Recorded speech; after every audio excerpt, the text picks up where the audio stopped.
Welcome back to Southwest Yard and Garden. I'm Curtis Smith, and I want to grow some green onions in my windowsill this winter. So I went out into the garden and dug up some of my bunching onions.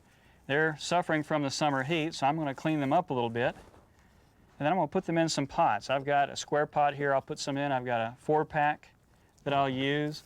I've got a round pot, and if I have enough, I've got a styrofoam cup that I'm going to use. So I'm going to use whatever I've got to pot these in.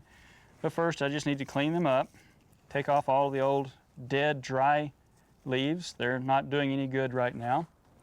Are you going to grow these in a south window or in a north window or what? I've got a good southwest window. It's very sunny, but I've got sheer curtains to reduce the excess light intensity. And so the plants grow very well in that window. And I have good success through the winter if I remember to water these. And since I like the onions, and it's a good way to grow something that really is useful in cooking, fresh onion, fresh green onion.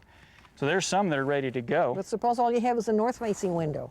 If you've got that, you're going to have a little bit more trouble. You can grow some plants that are leafy, and I think you've got a list of those which might work. Well, parsley seems to work, but I've seen that one. I've seen that one growing on a north-facing window. Okay, and you could parsley and could add some lights. Yeah, have a good strong light that's going to run the right number of hours. And that's long hours in the winter to get enough light to the plants. Well, if it's in your kitchen, you probably will have it anyway. I mean, the kitchen is one of those rooms that you use a lot. Yes. And that's a parsley, basil, maybe even a small oregano.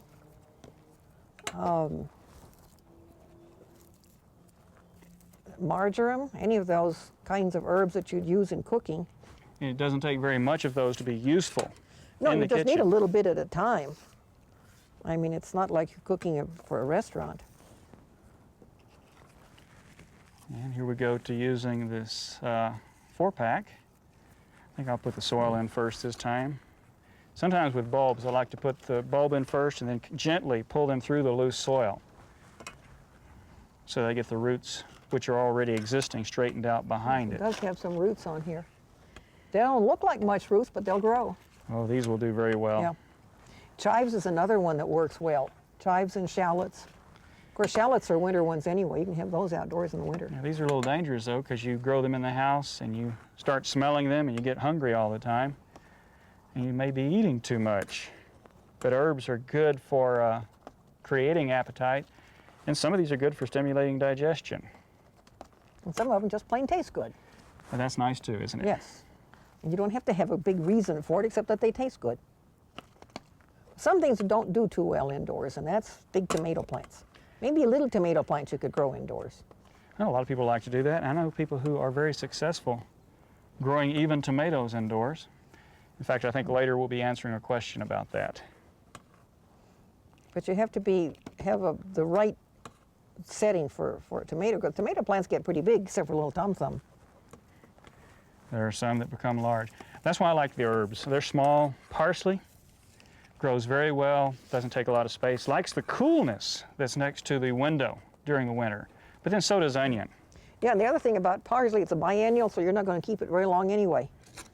So you don't have to get sentimentally attached to the parsley plant because it only has a certain lifespan. You don't want to be too sentimentally attached, you're going to eat it. That's right. Okay, we're putting away quite a few onions here, so we'll be eating pretty well this winter.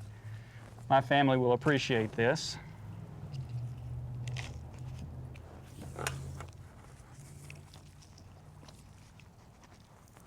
You know, any of these, and some of these you can start from seed. Any of these are going to be very good to have.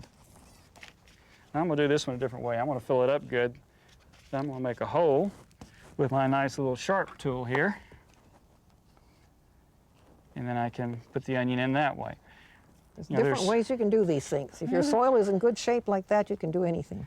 And, you know, you don't have to follow any specific rules. The main thing is to get the bulb in the ground. And this one can be buried slightly. The soil pressed about it. Now all I need to do is water them and it's done. Right. You can do the same thing on your windowsill. If you've got a north window, it's going to be a little harder, but a set of fluorescent lights will give you enough light to grow some of the leafy crops, such as parsley. If you've got a good south window, you may want to use sheer curtains to reduce the light, diffuse the light, Then you can grow onions, you can grow parsley, you can grow basil, a lot of different herbs. Try almost anything, see what grows.